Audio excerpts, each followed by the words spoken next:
Each piece of smoked meat is sliced thinly and evenly under the sharp blades of a modern cutting machine, revealing a layer of shiny, fragrant meat. The characteristic smoky aroma blends into each fiber of meat, awakening all the senses, reminiscent of cozy meals, rich in traditional flavors, but no less sophisticated. Making smoked meat is not only a processing process, but also an art of combining time, temperature, and meticulousness in each step. This article will guide you on how to make standard smoked meat, from choosing the ingredients to when the meat is taken out of the oven, ready to captivate anyone. Only healthy pigs with fresh, firm meat are carefully selected for processing.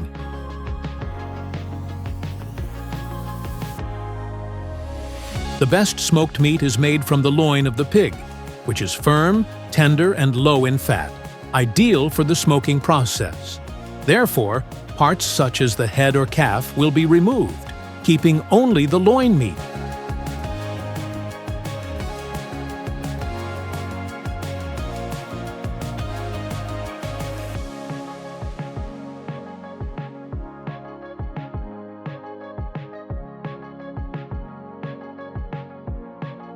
Next, we need to remove the ribs. Some facilities use high-pressure presses, while others rely on skilled hands to gently lift out the bones without tearing the meat, like unzipping flavor from the frame.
Each piece of meat is fed into a specialized cutter with a built-in positioning system and a blade that automatically adjusts to the thickness of each piece of meat. The ribs are gently removed by a thin, sharp blade that slides close to the bone edge without tearing the meat fibers. The entire process is controlled by sensors to ensure that no bones are left behind, while keeping the remaining meat flat, not crushed or deformed.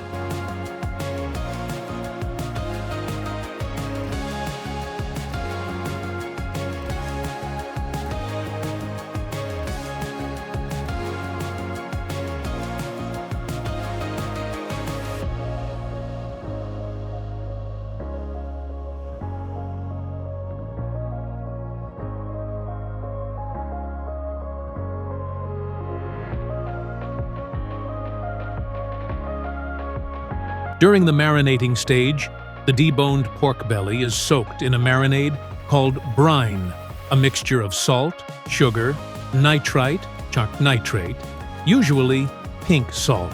Beneficial microorganisms are added to promote a gentle fermentation process, which helps create a deeper flavor and helps the meat last longer without chemicals. To help the meat absorb the spices faster and more evenly, people use a specialized machine to poke small holes on the surface of the meat, helping the marinade penetrate deep into each fiber of the meat.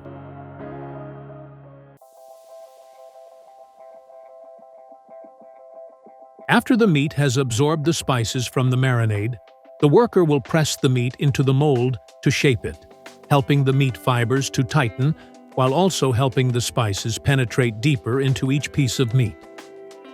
Compressing the meat into the mold also helps remove excess water, creating conditions for the meat to retain its texture and tenderness when finished.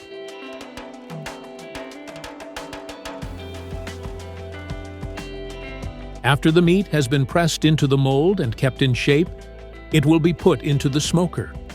The smoking process will be hung in a space with smoke from special wood, helping the meat not only cook slowly, but also absorb the rich, fragrant flavor from the smoke, creating a golden color and a delicious, crispy outer layer.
When the smoked meats are finished and give off an attractive aroma, they will be cut into bite-sized pieces, ready to continue the mission of bringing everyone delicious, flavorful meats.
Look, those strong teeth are being shredded by the pliers.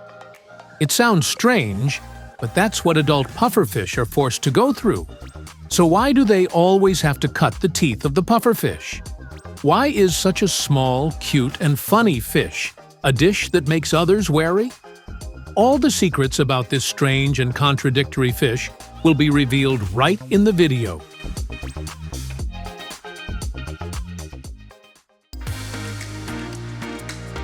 Young pufferfish are usually raised in a controlled environment before being released into the ocean to develop naturally. Raising young pufferfish indoors ensures that they have good living conditions, are well fed, and grow healthily.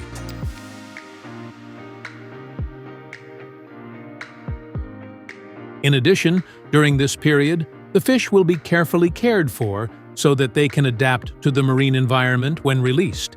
After reaching the appropriate size and health, the baby pufferfish will be released to the sea, where they can live freely, hunt, and grind their teeth naturally, developing according to their wild instincts.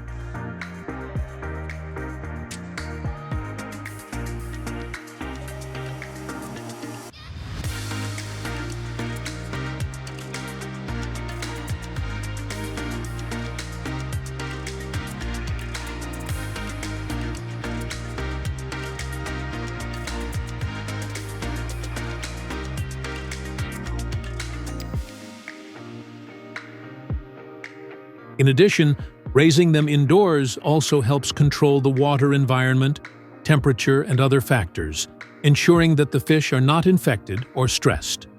Pufferfish are provided with a nutritious diet such as snails, shrimp, and bloodworms, helping them to grind their teeth naturally and develop their bodies.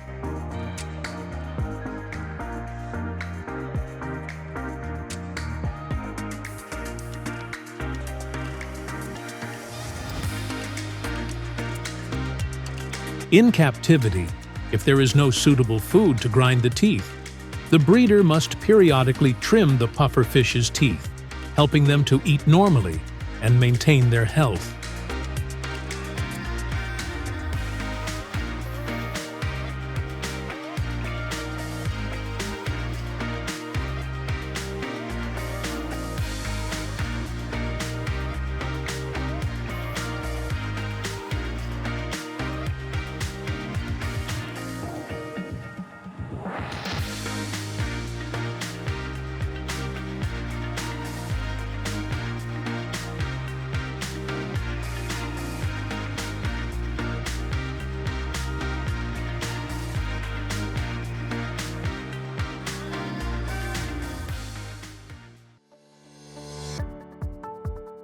Every day, workers at the pufferfish farm feed the fish at regular times.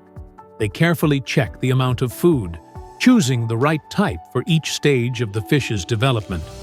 From live food, such as shrimp and small snails, to frozen food or pellets. They don't just feed them. They also observe their behavior, checking to see if they are eating well and if they show signs of fatigue or illness.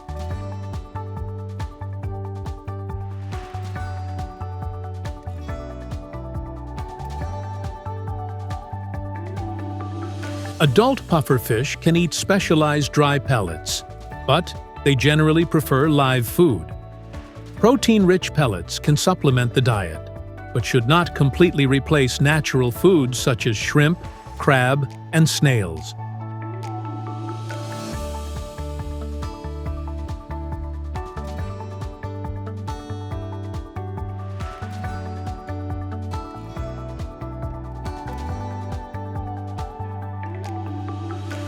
Once pufferfish are of sufficient weight, they are carefully transported to large restaurants.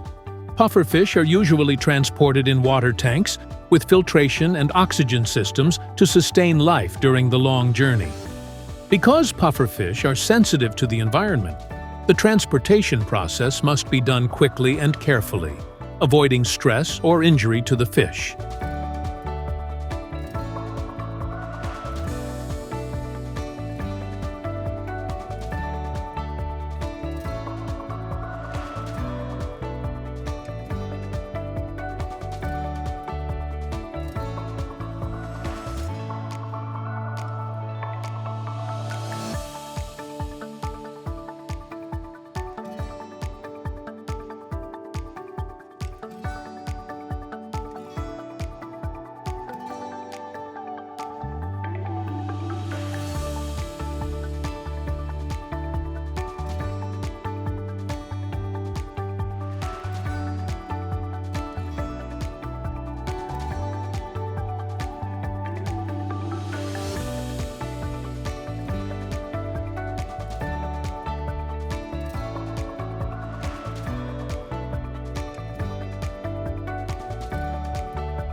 This dish is known to be dangerous because pufferfish can contain deadly toxins if not prepared properly. Therefore, only chefs with special certificates are allowed to prepare pufferfish, ensuring the safety of diners.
KFC's golden, crispy fried chicken has long conquered the taste buds of millions of people.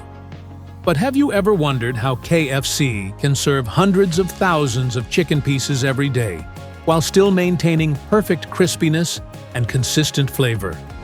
The secret lies in the special marinade recipe and carefully standardized processing process. After watching this video, you might want to order a plate of fragrant, crispy fried chicken right away.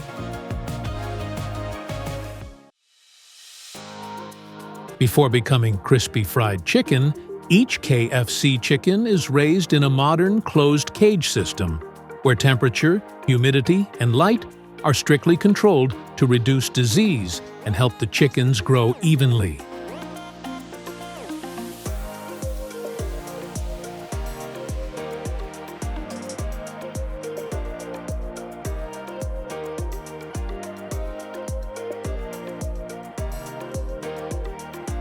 The ventilation and cooling system is continuous, and the clean water source of about 200 to 300 milliliters per bird per day is changed regularly to ensure hygiene. Adult chickens need a nutritious diet to maintain their health and productivity. The diet includes corn, rice bran, and cassava to provide energy, soybeans and fish meal to supplement protein, vegetable oil and animal fat to increase fat.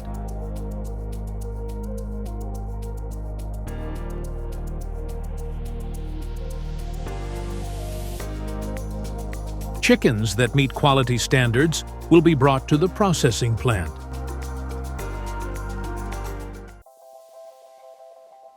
When the chickens arrive at the factory, they are quickly hung on conveyor hooks, starting their journey through the modern processing line.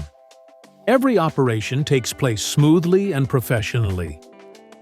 Once the chicken necks are completely removed, they are quickly dipped into a pot of boiling water at a temperature of 180 degrees Celsius, about 55 to 65 degrees Celsius.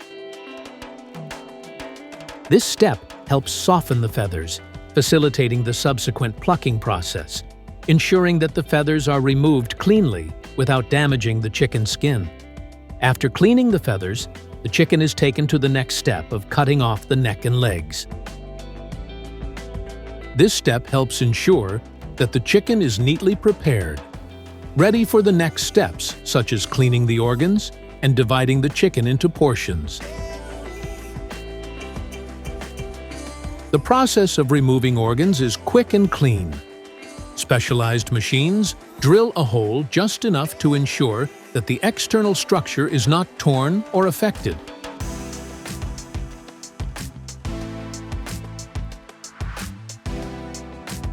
After cleaning, the chicken is put into the automatic cutting system. First, the cutter accurately identifies the shoulder joint, separating the wings neatly without tearing the skin.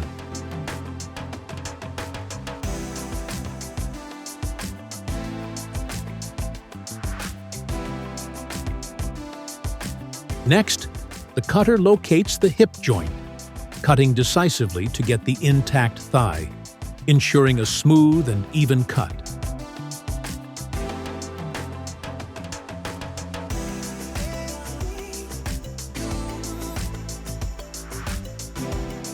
Finally, the chicken skin is gently separated, revealing the firm, pinkish-white breast meat, the most delicious part, and often used to make KFC's signature crispy fried chicken pieces.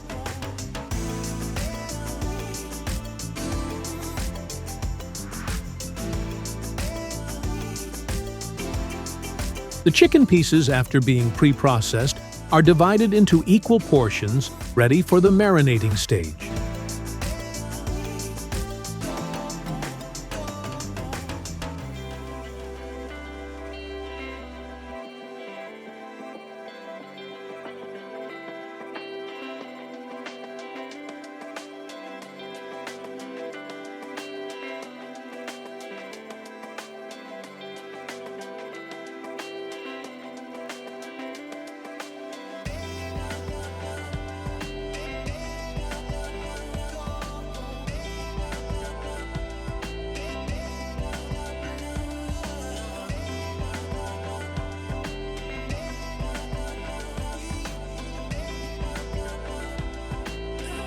The chicken pieces are evenly rolled in a layer of soft flour, covering each piece of meat, then quickly dropped into a pan of boiling oil.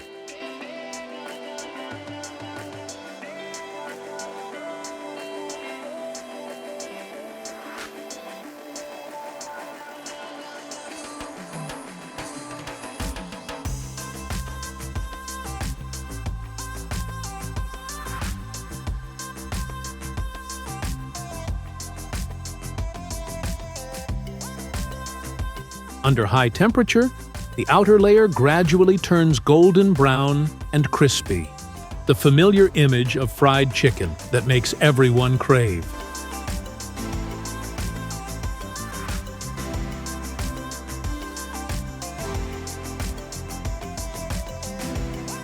After being fried to a perfect golden brown, the chicken pieces are divided evenly and then quickly and carefully packaged.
Each piece of fresh chicken is evenly coated in a soft flour, then dropped into a pan of boiling oil over high heat, where the magic begins. After just a few minutes, the outer layer turns golden brown and crispy, enveloping the tender, flavorful meat inside. That is the secret to creating attractive, irresistible fried chicken pieces that make anyone who sees them swallow their saliva.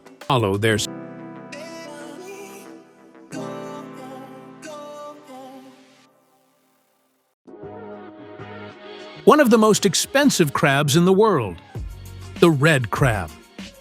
With its sweet flavor, firm meat, and high economic value, the red crab is not only a beloved delicacy, but also a highly sought-after product globally.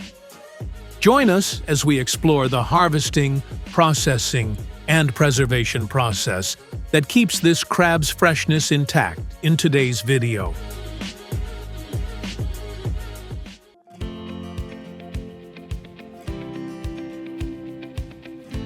Atlantic red crab fishing is a specialized fishery activity that takes place in deep offshore waters, where fishermen must contend with rough seas and harsh conditions to harvest this high-value species. The most common method used is bottom trapping, which involves sturdy, box-shaped traps baited with fresh fish or squid to attract the crabs.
After about 1 to 2 days, the fishermen return to retrieve the traps.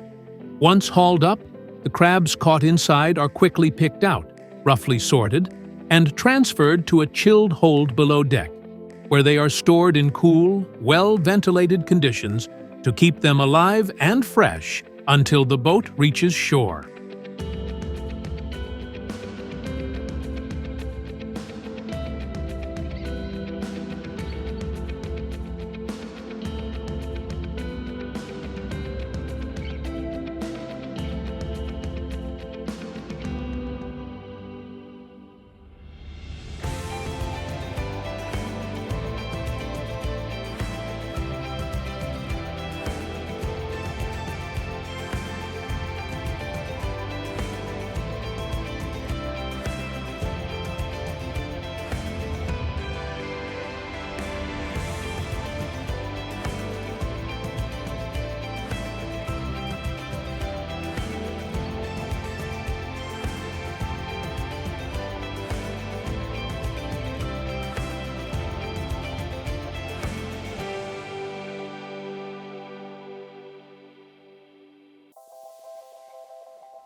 After all the traps have been hauled up and the crabs fully collected, the fishing vessel begins its journey back to the temporary receiving station. The travel time can range from a few hours to over a day, depending on the fishing location and weather conditions at sea.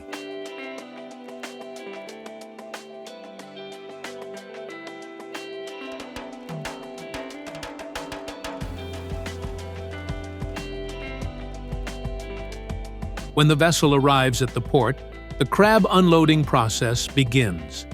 Each crate of crabs stored in the hold is lifted using cranes, pulleys, or manually in the case of smaller boats.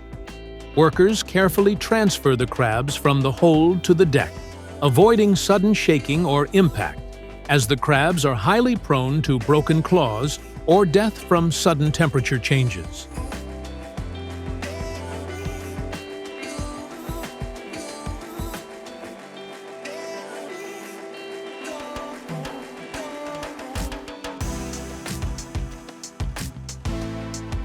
The crabs are carefully placed into specialized plastic containers, typically designed with ventilation holes and insulated walls.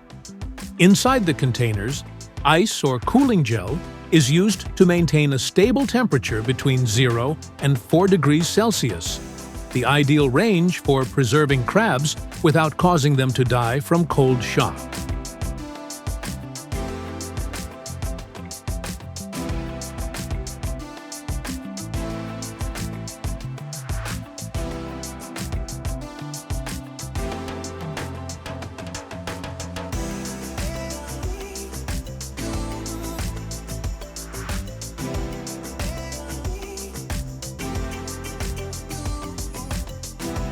Red crabs are primarily used for their meat. After being transported to the factory, the crabs undergo a thorough quality check and sorting process. Next, the crabs are quickly cooled and boiled to preserve their fresh, natural flavor. Once cooled, the meat is carefully extracted, and the shells and unnecessary parts are discarded. The crab meat is then cleaned, meticulously prepared, and packaged, ready for distribution or export.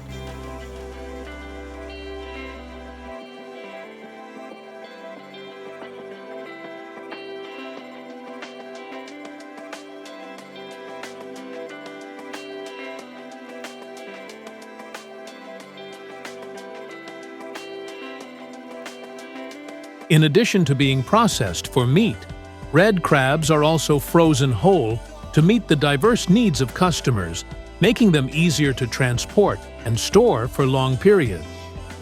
One of the popular preparation methods is steaming the crabs, which helps retain their natural flavor and the quality of the meat.